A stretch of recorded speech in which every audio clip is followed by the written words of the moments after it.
नमस्कार, बहुत स्वागत आप सभी का। आपके साथ मैं हूं पूजा सचदेवा और आप देख रहे हैं सत्याग्रह। लखनऊ में कोर्ट परिसर के अंदर गैंगस्टर संजीव जीवा के हमलावरों ने गोली मारकर हत्या कर दी। सीएम योगी के आदेश पर हत्याकांड की जांच के लिए एसआईटी का गठन किया। लखनऊ के कैसरबाग क्षेत्र में स्थित कोर्ट परिसर शाम के करीब 4:15 बजे गोलियों की तड़तड़ाहट से गूंज उठा। वकील की ड्रेस में पहुंचे हमलावर कोर्ट में पेशी पर पहुंचे गैंगस्टर संजीव जीवा को गोली मार दी। हत्याकांड में एक बच्ची गोली लगने से घायल हो गई है, जबकि 4 से 5 लोग भी घायल बताए जा रहे हैं। लखनऊ के लिए और प्रदेश के लिए भी बहुत बड़ी घटना है। कुख्यात अपराधी संजीव जीवा, माफिया डॉन संजीव जीवा को मार दिया गया। अधिवक्ता हैं, वो ये बता रहे हैं कि बच्ची घायल है, कोई कह रहा है मर गई है, गंभीर रूप से उसको खून से लथपथ यहाँ से ले जाया गया था।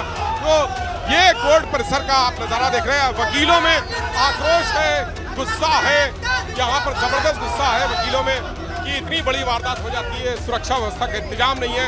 इसको लेकर पहले भी कई बार वकील हंगामा करते रहे और आज भी किया है।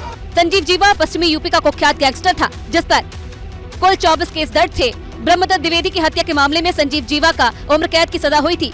कृष्णानंद हत्याकांड में भी संजीव जीवा का नाम आया था। मुख्तार अंसारी गैंग से भी संजीव जीवा के तार जुड़े थे। गैंगस्टर एक्ट के तहत भी पुलिस ने कार्रवाई की थी। संजीव जीवा की पत्नी पायल माहेश्वरी ने 2017 में विधानसभा चुनाव लड़ा था। रालोद के टिकट पर पायल माहेश्वरी ने चुनाव लड़ा था। गैंगस्टर संजीव जीवा शामली के आदमपुर गांव का रहने वाला था। इस बीच पुलिस ने एक शूटर विजय यादव को गिरफ्तार कर लिया है, जो कि जौनपुर का रहने वाला था। संजीव माहेश्वरी उर्फ जीवा की सरेआम गोली मारकर हत्या की गई, जिसके बाद लखनऊ के कैसरबाग स्थित कोर्ट परिसर के बाहर हंगामा हो गया। संजीव जीवा की हत्या करने वाला हमलावर वकील की ड्रेस पहनकर आया था। हमलावर विजय यादव को मौके से गिरफ्तार कर लिया गया। लखनऊ के जिस कोर्ट परिसर के बाहर फायरिंग हुई, वहां मौके पर बड़ी संख्या में पुलिस भी तैनात थी और इसी वजह से वकील आक्रोशित हो गए। पुलिस से धक्का मुक्की की। वकीलों ने पुलिस कर्मियों को कोर्ट से बाहर निकाल दिया और दरवाजा बंद कर दिया। आंदोलन चलता ही रहेगा निरंतर। सुरक्षा के दृष्टिकोण से आप अगर हर गेट पे देखेंगे मेटल डिटेक्टर लगा है, पुलिसकर्मी सुरक्षा कर्मी बैठे हुए हैं, किंतु अधिवक्ता की वेशभूषा में कोई भी आदमी आकर के यहाँ पे फायर कर देता है, ठीक है। और सुरक्षा कर्मी जो है 4 सुरक्षा कर्मी होते हुए वकीलों ने पुलिस के खिलाफ सुरक्षा व्यवस्था को लेकर जोरदार प्रदर्शन किया। पथराव किए जाने की भी खबर है। इसी बीच वकीलों ने आरोप लगाया कि पुलिस के जवान मोबाइल चलाते रहते हैं, सुरक्षा जांच नहीं करते, जबकि वकीलों ने निहत्थे शूटर को दौड़कर पकड़ लिया। बताया जा रहा है कि इस शूटआउट में एक बच्ची भी घायल हुई है। कोर्ट परिसर में हुए गोलीकांड की जांच के लिए मौके पर फॉरेंसिक टीम भी पहुंच गई। की टीम है, दूसरे गेट से घुसाई जा रही है और यहाँ पर एविडेंस इकट्ठा करने के लिए। और ये प्रोसेस है कि फॉरेंसिक की टीम सबसे पहले पहुँचती है, बैरिकेड कर दिया जाता है। जो संबंधित थाना अध्यक्ष है वो उसकी मौजूदगी में, थाने के मौजूदगी में बैरिकेड कर दिया जाता है। उसके बाद फॉरेंसिक की टीम पहुँचती है और आप देखिए ये बैरिकेड कैसे किया जाता है, जिसकी बात एक किसी कर रहे थे, यूपी पुलिस लिखा। सत्याग्रह में आगे बढ़ेंगे। कोर्ट परिसर में गैंगस्टर संजीव को गोली मारने पर सियासत भी अब रफ्तार पकड़ने लगी। सपा अध्यक्ष अखिलेश यादव ने कोर्ट परिसर में गोलीकांड को लेकर भाजपा सरकार पर तीखा हमला बोला है। अखिलेश यादव ने गोलीकांड के बहाने भाजपा सरकार पर कानून व्यवस्था पर सवाल खड़े किए। आखिरकार लगातार कार्यवाहक डीजीपी क्यों है उत्तर प्रदेश का मतलब क्या है? क्या कोई भारतीय जनता पार्टी का दिल्ली और लखनऊ में इंजन टकरा रहे थे? अखिलेश यादव ने एक बार फिर से यूपी में कार्यवाहक डीजीपी की नियुक्ति पर सवाल उठाए और कोर्ट परिसर में गोलीकांड के लिए भाजपा सरकार को जिम्मेदार बताया। अखिलेश यादव यही नहीं रुके। अखिलेश यादव ने कार्यवाहक डीजीपी के मुद्दे और केंद्र और राज्य सरकार की भाजपा सरकार में मतभेद का भी आरोप लगाया है। अब मैं अगर खबरें ये वो है जो दिखा सकते हैं आपको, आज की अगर हम दिखाएं पूरे लखनऊ की या पूरे उत्तर प्रदेश की खबरें, क्या ये वही उत्तर प्रदेश है जिसका भारतीय जनता पार्टी दावा करती है? साफ है, कोर्ट परिसर में गोलियों की तड़तड़ाहट की घटना ने एक बार फिर से कानून व्यवस्था के मुद्दे पर सियासी बहस छेड़ दी है। यूपी के पूर्व मुख्यमंत्री अखिलेश यादव ही नहीं बल्कि मायावती ने भी लखनऊ में हुए गोलीकांड की निंदा की है। सरकार से सख्त कदम उठाने की मांग की। मायावती ने सवाल उठाते हुए ट्वीट किया है, लखनऊ कोर्ट परिसर में आज हुए सनसनीखेज गोलीकांड में खुलेआम हुई हत्या यूपी में कानून व्यवस्था और अपराध नियंत्रण के मामले में सरकार के लिए बड़ी चुनौती। ऐसी घटनाओं से आम जनता में काफी दहशत। सरकार सख्त कदम उठाए, बीएसपी की ये मांग। लखनऊ के कैसरबाग स्थित कोर्ट में बुधवार दोपहर पेशी पर आए बदमाश संजीव माहेश्वरी उर्फ जीवा पर हमला करने वाले हमलावर को वकीलों ने पकड़ लिया, उसकी पिटाई की। पुलिस ने किसी तरह उसे वकीलों से छुड़ाया। अभी तक पता चला है कि एक व्यक्ति के द्वारा गोली चलाई गई है, जिसमें इंजर्ड हुए हैं उनको ट्रॉमा सेंटर भेजा गया है। बाकी डिटेल हम लोग पता कर रहे हैं, अभी बाकी क्लियर नहीं है। अभी कुछ भी डिटेल नहीं है हमारे पास, जब होगा तो हमलावर का नाम विजय यादव है। वो जौनपुर का रहने वाला है। उसने जीवा की हत्या क्यों की, इस बारे में अभी कुछ पता नहीं चल पाया है। कोर्ट परिसर को सील कर छावनी में तब्दील कर लिया गया है। और चलिए सत्याग्रह में आगे बढ़ते हैं। लखनऊ में दिल्ली के मुख्यमंत्री अरविंद केजरीवाल ने अखिलेश यादव से मुलाकात की और इस पर सियासी हलचल बढ़ गई है। अखिलेश यादव और अरविंद केजरीवाल की मुलाकात की यही तस्वीर सियासी पारा बढ़ा रही है। इस दौरान सपा के राष्ट्रीय महासचिव शिवपाल यादव, आम आदमी पार्टी के सांसद संजय सिंह, आतिशी मारलेना समेत दोनों पार्टियों के कई नेता मौजूद रहे। केजरीवाल के साथ मीटिंग के बाद अखिलेश यादव ने भाजपा सरकार पर तीखा हमला बोला। इस ऑर्डिनेंस की जो सोच है वो एंटी डेमोक्रेटिक है। मैं आपको भरोसा दिलाता हूं कि समाजवादी पार्टी का पूरा साथ आपके साथ है। दिल्ली सरकार के अधिकारों से जुड़े केंद्र सरकार के अध्यादेश को लेकर अरविंद केजरीवाल ने भाजपा सरकार पर सीधा हमला बोला। दिल्ली के लोगों को अपना अधिकार पाने में 8 साल लग गए, लेकिन मोदी जी को 8 दिन लगे। 11 मई को सुप्रीम कोर्ट का ऑर्डर आया और 19 मई को प्रधानमंत्री जी ने अध्यादेश पारित करके सुप्रीम कोर्ट के ऑर्डर को कैंसिल कर दिया, पलट दिया। उधर अखिलेश यादव और केजरीवाल की मुलाकात पर भाजपा हमलावर दिखाई दे रही है। उप मुख्यमंत्री केशव प्रसाद मौर्य ने चुभने वाला तंज कसा। बसपा हो, कांग्रेस हो, आम आदमी पार्टी हो, ये सब भाजपा की विरोधी पार्टियां हैं। ये किससे मिलते हैं और किससे बात करते हैं, इससे भारतीय जनता पार्टी की सेहत पे कोई असर नहीं पड़ना है और न जनता के मनमानस पे इनका कोई प्रभाव पड़ना है। मतलब अखिलेश यादव से अरविंद केजरीवाल की मुलाकात पर वार पलटवार की राजनीति आकार ले रही है। 9 जून को समाजवादी पार्टी नैमिषारण्य में प्रशिक्षण शिविर का आयोजन करने जा रही है। इस पर अखिलेश यादव को बयान ने अब हलचल बढ़ा दी। वो तमाम विकास के काम, सड़क बनाना, स्ट्रीट लाइटिंग और जन सुविधाएं देने का काम समाजवादी सरकार में हुआ। एक तो पहलू ये है। अखिलेश यादव के इस बयान से काफी हद तक साफ है कि नैमिषारण्य से सपा की रणनीति हिंदुत्व की धुरी पर विकास का संदेश देने की है। धार्मिक स्थलों के विकास के मुद्दे पर भाजपा सरकार को घेरने की है। अखिलेश यादव ने महंगाई, बेरोजगारी समेत दूसरे मुद्दों पर भाजपा सरकार पर तीखा हमला बोला। सांसद उनके हैं, विधायक उनके हैं, मंत्री उनके हैं, लखनऊ की कैबिनेट उनकी है, दिल्ली की कैबिनेट उनकी है, राष्ट्रपति उनके हैं, गवर्नर उनके हैं, सब कुछ तो उनका है। उसके बाद भी जनता दुखी, किसान दुखी, चरम सीमा पर महंगाई, चरम सीमा पर बेरोजगारी। इसके साथ ही सड़कों पर आवारा जानवरों को लेकर अखिलेश यादव ने भाजपा सरकार पर तंज कसा। पूरा ट्रैफिक का इंतजाम इन्होंने सांडों को दे दिया है। पता नहीं कहां से सरकार को ये सद्बुद्धि आई या क्या विचार किया सरकार ने। जिस सड़क पे जाओ उस सड़क पर आपको आज तक सांड दिखाई दे रहे हैं। हालांकि पहली बार नहीं है जब अखिलेश यादव ने आवारा जानवरों को लेकर भाजपा सरकार को निशाना बनाया हो, लेकिन अखिलेश यादव के इन बयानों से काफी हद तक साफ है कि उन्होंने भाजपा के खिलाफ आक्रामक रणनीति पर बढ़ने का मन बना लिया है। माना जा रहा है कि वक्त का पहिया जैसे जैसे 2024 की तरफ घूमेगा, भाजपा पर समाजवादी पार्टी के हमले और ज्यादा तेज होंगे।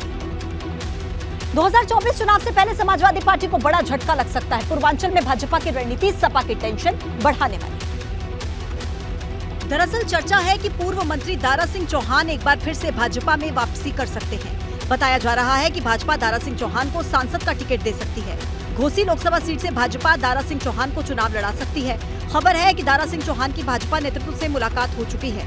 दारा सिंह चौहान लगातार उप मुख्यमंत्री केशव प्रसाद मौर्य के संपर्क में हैं। दारा सिंह चौहान को लेकर खबरें सामने आ रही हैं, सपा के लिए टेंशन बढ़ाने वाली हैं।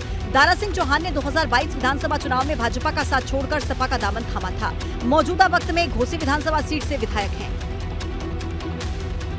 सपा में शामिल होने से पहले दारा सिंह चौहान योगी सरकार में मंत्री थे और अगर अब उनकी वापसी होती है तो माना यही जा रहा है कि इससे पूर्वांचल में समीकरण बदल सकते हैं। इस बीच खबर ये भी है कि मुलायम सिंह यादव के करीबी रहे सपा नेता चंद्र प्रकाश राय कांग्रेस का दामन थाम सकते हैं। सीपी राय सपा सरकार में दर्जा प्राप्त मंत्री रह चुके हैं। बसपा 2024 में होने वाले लोकसभा चुनाव में मायावती को प्रधानमंत्री के तौर पर प्रोजेक्ट करना चाहती है, जिसके लिए पार्टी ने तैयारियां भी शुरू कर दी। लोकसभा चुनाव को लेकर बसपा की चुनावी तैयारी का खाका खींचने में जुट गई है। बीते कई चुनावों में मिली असफलता के बाद इस बार बसपा का खास जोर युवाओं पर है। ऐसे में बसपा प्रदेश भर में कैंप करके कार्यकर्ताओं और पदाधिकारियों को पार्टी के मिशन और विचारधारा के बारे में बताते हुए लोकसभा चुनाव की सियासी जमीन तैयार करेगी। इसे लेकर बसपा अध्यक्ष मायावती ने सभी पदाधिकारियों को जरूरी निर्देश दिए हैं। पार्टी प्रदेश में करीब 17,000 कैडर कैंप करेगी। इन कैंपों में पार्टी 500 से 600 लोगों को आमंत्रित करने वाली है। इस तरह से पार्टी करीब 1 करोड़ लोगों तक सीधे पहुंचने की तैयारी में है। पार्टी में बूथ लेवल के अधिकारी हर एक विधानसभा में इसका रिव्यू कर रहे हैं और कैंप के लिए असक्रिय कार्यकर्ताओं की जगह सक्रिय कार्यकर्ता जोड़ रहे हैं। निष्क्रिय कार्यकर्ता उनकी जगह पर नए कार्यकर्ताओं को जोड़ने का काम कर रहे हैं और जोड़ने के बाद हम लोग भी सेक्टर वाइज या जोन वाइज हम लोग जो है उनका कैडर करने का काम करेंगे, जिससे 2024 में चुनाव हो तो चुनाव में बीएसपी अधिक से अधिक सीटें जीते। बसपा ने पहले ही लोकसभा चुनाव अकेले ही लड़ने का ऐलान किया है। ऐसे में बसपा को सबसे ज्यादा चिंता अपने परंपरागत दलित वोट बैंक को लेकर है। लोकसभा चुनाव से पहले इसे अपने पाले में लाने पर पार्टी का खासा जोर है। पुराने बड़े नेता पार्टी में नहीं रहे, ऐसे में युवाओं को पार्टी से जोड़ने की लगातार कोशिश है। भाजपा के राष्ट्रीय अध्यक्ष जेपी नड्डा ने नोएडा सेक्टर 51 में कार्यकर्ताओं के साथ टिफिन पर चर्चा की। नोएडा में दीप प्रज्वलन के साथ भाजपा अध्यक्ष ने कार्यक्रम की शुरुआत की। नोएडा में लंच के दौरान पूर्व मंत्री, सांसद, विधायक और पुराने कार्यकर्ताओं के साथ भाजपा अध्यक्ष ने चर्चा की। सभी कार्यकर्ताओं से लोकसभा चुनावों की रणनीति पर बात हुई, उनसे अनुभव लिया और पश्चिम यूपी में जमीनी हकीकत क्या है इसकी जानकारी जुटाई गई। आदरणीय नरेंद्र मोदी जी को एक बार फिर से तीसरी बार देश का प्रधानमंत्री बनाए हम सब लोग, यह संकल्प हम लोगों के मन में जो है। भाजपा के मिशन 80 के टारगेट को पूरा करने के लिए जेपी नड्डा ने पश्चिमी यूपी और ब्रज क्षेत्र की 27 से ज्यादा सीटों पर जीत के लिए रणनीति पर चर्चा की। भाजपा का दावा है कि 2024 में फिर एक बार भाजपा की सरकार बनेगी। इसमें कार्यकर्ताओं में एकजुटता का संस्कार भी आता है, क्योंकि वो अपना टिफिन तो खाता नहीं है, वो दूसरे साथी का टिफिन खाता है।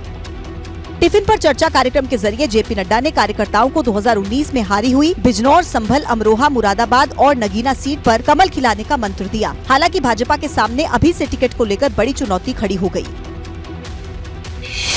बाराबंकी, अयोध्या, कानपुर, कुशीनगर सीट पर अभी से भाजपा नेताओं ने टिकट के लिए दौड़ लगानी शुरू कर दी है। कई सीटों पर मौजूदा सांसद को विधायक चुनौती देते दिख रहे हैं। बताया जा रहा है कि शलभमनी त्रिपाठी, आरपीएन सिंह, दिनेश शर्मा समेत कई नेता लोकसभा चुनाव लड़ना चाहते हैं। और डिप्टी सीएम केशव प्रसाद मौर्य के एक बयान पर कांग्रेस ने मोर्चा खोल दिया। क्या कहेंगे? मुझे लगता है उनका मानसिक संतुलन नहीं ठीक है, उनको आगरा में कोई अस्पताल है वहाँ एडमिट करा दो। केशव प्रसाद मौर्य का यही वो बयान है जो कांग्रेस को इस कदर चुभा कि अब न सिर्फ भाजपा और कांग्रेस में जुबानी जंग तेज हो गई, बल्कि कांग्रेस के कार्यकर्ता आगरा की सड़कों पर उतर गए। आगरा में कार्यकर्ताओं ने जोरदार प्रदर्शन किया। कांग्रेस कार्यकर्ताओं ने राहुल गांधी पर दिए गए केशव प्रसाद मौर्य के बयान पर आपत्ति जाहिर की। साथ ही मांग की है कि उप मुख्यमंत्री केशव प्रसाद मौर्य पर कार्रवाई की जानी चाहिए। जितनी बार वो आगरा आते हैं उतनी बार उनके द्वारा दिमाग और मन का संतुलन नहीं आपस में। बात इसलिए कह रहे हैं कि राहुल गांधी को लेकर उन्होंने कहा है उनको मेंटल हॉस्पिटल में। अक्सर वो बड़े नेताओं से, जिन नेताओं का विदेशों में भी सम्मान है, पूरा विश्व सम्मान करता है, उनके बारे में अमर्यादित शब्दों का प्रयोग करते हैं। तो कांग्रेस पार्टी ये कह रही है आज यहाँ पे चिकित्सालय में आकर कि जब केशव प्रसाद मौर्य आगरा में आए उनको सम्मान के साथ यहाँ भर्ती कराया जाए। गौरतलब है कि उप मुख्यमंत्री केशव प्रसाद मौर्य आगरा के दौरे पर थे। इस दौरान उप मुख्यमंत्री केशव प्रसाद मौर्य ने राहुल गांधी पर तल्ख टिप्पणी की थी, जिस पर अब राजनीतिक सरगर्मी बढ़ती जा रही है। सीएम योगी ने विभागीय समीक्षा के बाद अधिकारियों को प्राथमिकता के साथ जन समस्याओं के निस्तारण के निर्देश जारी किए। सीएम योगी आदित्यनाथ ने कहा कि जन समस्याओं का निस्तारण मिशन मोड पर होना चाहिए। सीएम योगी ने निर्देश दिए अधिकारी क्षेत्र का भ्रमण कर योजनाओं की प्रगति की समीक्षा करें। आईजीआरएस पर मिली शिकायतों का तेजी से समाधान होना चाहिए। पीड़ित व्यक्ति की मनोदशा को समझें और संवेदनशीलता के साथ समाधान करें। बजट का समुचित उपयोग सुनिश्चित किया जाए। सीमावर्ती क्षेत्र में अच्छे स्कूल और हॉस्पिटल होने चाहिए। सीएम योगी ने दो टूक शब्दों में साफ कर दिया कि समस्याओं के निपटारे और किसी भी तरह की देरी बर्दाश्त नहीं की जाएगी।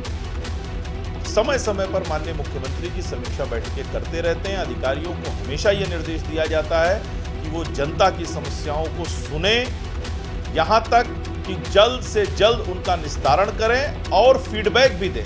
ये सारी चीजें माननीय मुख्यमंत्री जी बार बार अधिकारियों को बताते रहते हैं और उसी क्रम में इसको भी देखा जाना चाहिए। खास बात यह है कि सीएम योगी ने साफ कर दिया है कि शिकायतकर्ता का फीडबैक और संतुष्टि ही अधिकारियों के प्रदर्शन का मानक होगी। सबसे पहले शुरुआत करेंगे सत्याग्रह 70। लखनऊ में कुख्यात गैंगस्टर संजीव माहेश्वरी उर्फ जीवा की हत्या। कोर्ट परिसर में संजीव जीवा की गोली मारकर हत्या। वकीलों के ड्रेस में आए थे हमलावर। एक आरोपी घायल हालत में गिरफ्तार। लखनऊ में कोर्ट परिसर में हुए गोलीकांड के बाद वकीलों का प्रदर्शन। कोर्ट की सुरक्षा को लेकर उठाए सवाल। कोर्ट रूम में फायरिंग की घटना से अधिवक्ताओं में गुस्सा। नोएडा में आयोजित टिफिन बैठक में जेपी नड्डा का भाजपा कार्यकर्ताओं ने किया जोरदार स्वागत। बैठक में प्रदेश अध्यक्ष भूपेंद्र चौधरी, कई नेता भी रहे मौजूद। सेक्टर 51 के एलपीएस ग्लोबल स्कूल में हुआ आयोजन। गाजियाबाद गेमिंग ऐप धर्मांतरण मॉड्यूल की जांच कर सकती है एनआईए। केंद्र सरकार की अलग अलग एजेंसियों ने शुरू किया काम। जांच में पाकिस्तान के एक यूट्यूब चैनल यूथ क्लब का नाम आया सामने। ऑनलाइन गेमिंग धर्मांतरण के मुख्य आरोपी की फोटो आई सामने। गाजियाबाद में ऑनलाइन के जरिए धर्मांतरण का मामला। अब तक 5 नाबालिग के धर्मांतरण की बात सामने आ चुकी है। समाजवादी पार्टी को लग सकता है एक बड़ा झटका। लोकसभा चुनाव से पहले पार्टी छोड़ सकते हैं सपा विधायक दारा सिंह चौहान। पूर्व कैबिनेट मंत्री दारा सिंह चौहान की भाजपा हाईकमान से हो चुकी है मुलाकात। लोकसभा चुनाव से पहले भाजपा नेता और यूपी समेत कई राज्यों में बदलेगी प्रभारी और प्रदेश अध्यक्ष। संगठन को नए सिरे से गढ़ने की तैयारी। पीएम मोदी के अंतिम मुहर लगना बाकी। आगरा में कांग्रेस कार्यकर्ताओं ने डिप्टी सीएम केशव प्रसाद मौर्य के खिलाफ किया प्रदर्शन। राहुल गांधी पर विवादित टिप्पणी करने को लेकर जताया विरोध। वाराणसी में G20 की तैयारियों को लेकर डीएम ने की बैठक। सभी अधिकारी बैठक में मौजूद। 11 से 13 जून तक होगी G20 समिट की बैठक। कानपुर में चोरों ने स्कूटी की घटना को दिया अंजाम और चोरी की घटना सीसीटीवी में कैद। बजरिया थाना क्षेत्र का मामला। देहरादून में युवती का बाइक पर डांस करने के साथ स्टंट करते वीडियो वायरल। देहरादून पुलिस ने की कार्रवाई। आरोपी युवती का कटा चालान।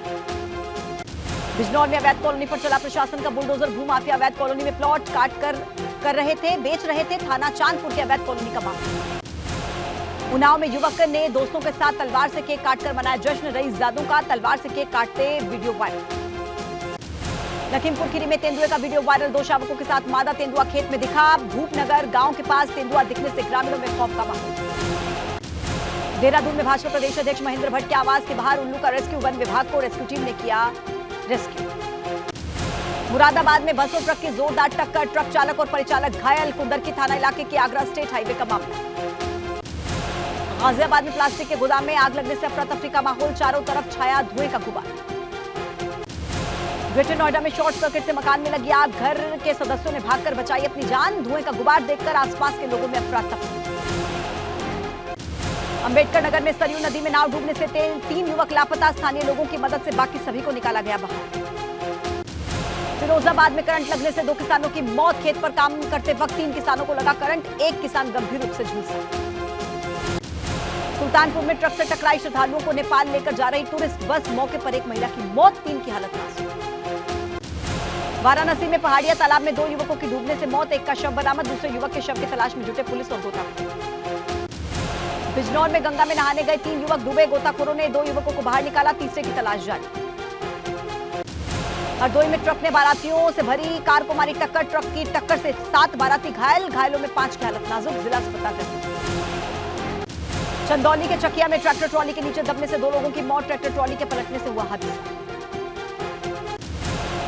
हादसे में 6 लोग जख्मी। एक की हालत नाजुक। Trauma centre Varanasi refer. वन भीशमपुर गांव की घटना। बस्ती में शॉर्ट सर्किट से ट्रांसफार्मर में भड़की आग। आग लगने से स्वाह हुआ ट्रांसफार्मर। रोहता इलाके में कुछ घंटों तक बिजली रही। पौड़ी में अंकिता भंडारी हत्याकांड मामले पर परिजनों ने डीएम को ज्ञापन भेजकर अपने अधिवक्ता बदलने की मांग की। अंकिता के केस में पैरवी कर रहे अधिवक्ता जितेंद्र रावत पर लगाए आरोप। संभल में लव जिहाद का मामला सामने आया। पुलिस ने आरोपी युवक को पकड़ा। आरोपी के बैग से बुर्का भी बरामद किया। सोनभद्र में 4.5 क्विंटल गांजा के साथ 4 तस्कर गिरफ्तार। 2 ट्रक से बरामद हुआ 1 करोड़ का गांजा। ट्रक में एक अतिरिक्त डीजल टैंक बनाकर करते थे गांजा की तस्करी। आगरा में युवती के साथ छेड़छाड़ करने को लेकर स्थानीय लोगों में गुस्सा। लोगों ने आरोपी की गिरफ्तारी की मांग की। आक्रोशित लोगों में आलमगंज बाजार पर बंद करके प्रदर्शन किया। बस्ती में छेड़छाड़ का विरोध करने पर मारपीट का आरोप। पुलिस पर पीड़िता की मां और ग्राम प्रधान से बदसलूकी का भी आरोप। एएसपी बोले मामला जमीन विवाद से जुड़ा। जांच के बाद होगी कार्रवाई। मुरादाबाद में कार के ऊपर बर्थडे का जश्न मनाने के मामले में कार्रवाई। सिविल लाइंस पुलिस ने 4 युवकों को पकड़ा। 3 वाहनों को एमवी एक्ट में किया सीज। लखनऊ में अमरावती बिल्डर पर छापा। बिल्डर पांडे ब्रदर्स के घर को इनकम टैक्स ने घेरा। ऑटो मूवर्स वाले तलवार ब्रदर्स पर भी छापे। बागपत में अवैध बालू खनन पर बड़ा एक्शन। खनन स्थल से 10 पोकलेन मशीन, 50 डंपर, 2 ट्रैक्टर किए गए जब्त। गाजियाबाद में बीआईएस की टीम ने बोतल बंद पानी की अवैध फैक्ट्री पकड़ी। सिग्नेचर ब्रांड का 36,000 लीटर पानी जब्त। फैक्ट्री का लाइसेंस हुआ है। श्रावस्ती में अवैध शराब कारोबारियों के खिलाफ आबकारी विभाग की कार्रवाई। 3 अलग अलग थाना क्षेत्रों में कार्रवाई। भारी संख्या में अवैध शराब बरामद। मऊ पुलिस ने 2 शातिर लुटेरों को पकड़ा। लुटेरों के पास से लूटे गए आभूषण, तमंचा बरामद और गहने खरीदने वाला सराफा व्यापारी भी गिरफ्तार। आगरा में फर्जी इनकम टैक्स अधिकारी बनकर ठगी। एसओजी सर्विलांस पुलिस की संयुक्त टीम ने 7 आरोपियों को पकड़ा। मोबाइल फोन, फर्जी आई कार्ड और डेबिट कार्ड पर।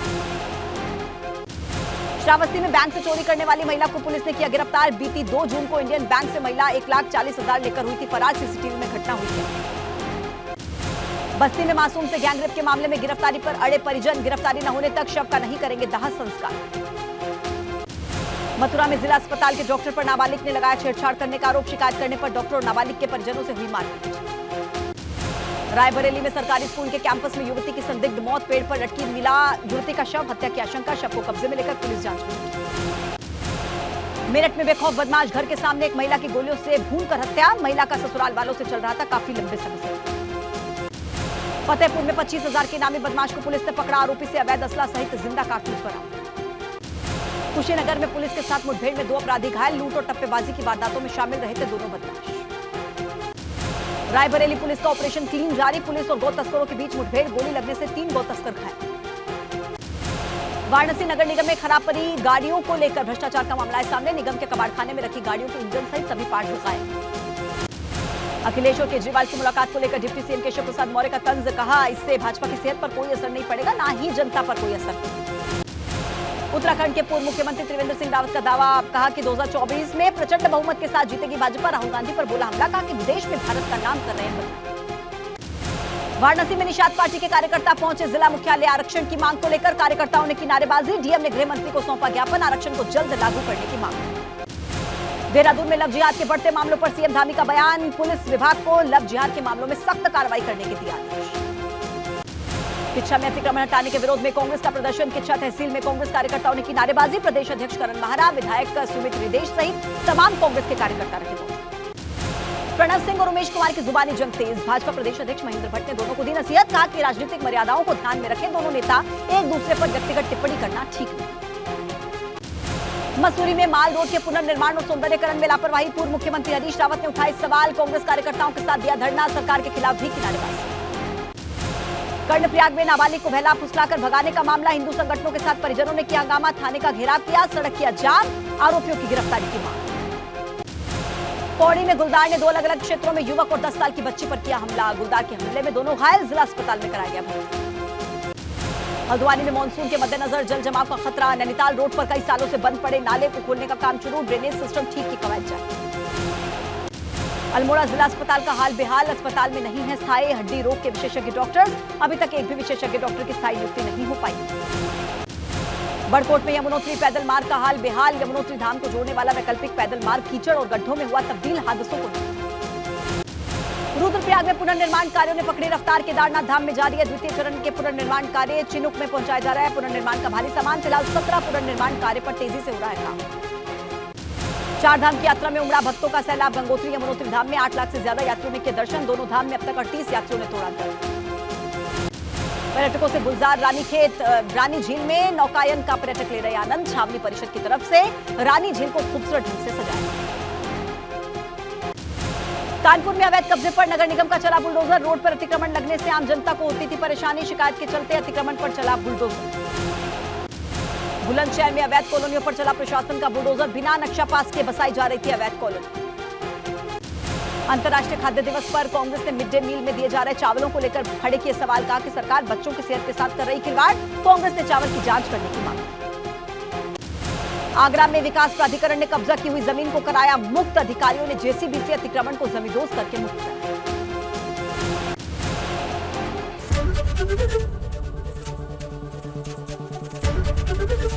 एबीपी गंगा, खबर आपकी, जुबान आपकी।